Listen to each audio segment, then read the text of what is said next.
Just a looking like a man.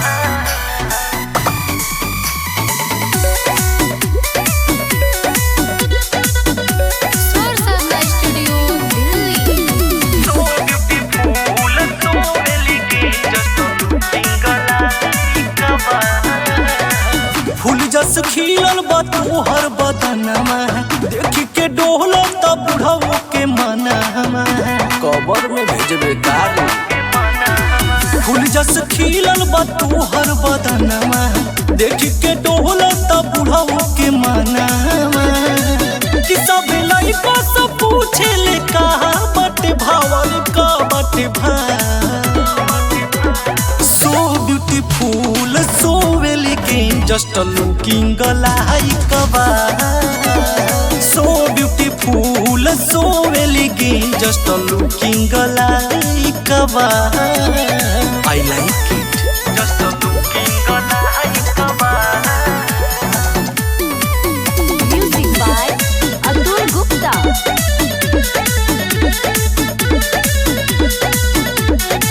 डोले कमरिया तो हिले नगरिया रुमा कनकना ही दिलू जो बना हिलाई के आई हो दादा। एक बेरी बहिया में आजा करे जा जिया जुड़ो ही दोनों चिखना खियाई के कि नया लुक बहु गोरी सबे देखे टुक टुक जब मारे लुछा।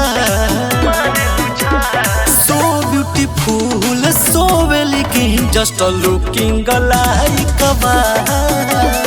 So beautiful, so elegant, just a looking like a man.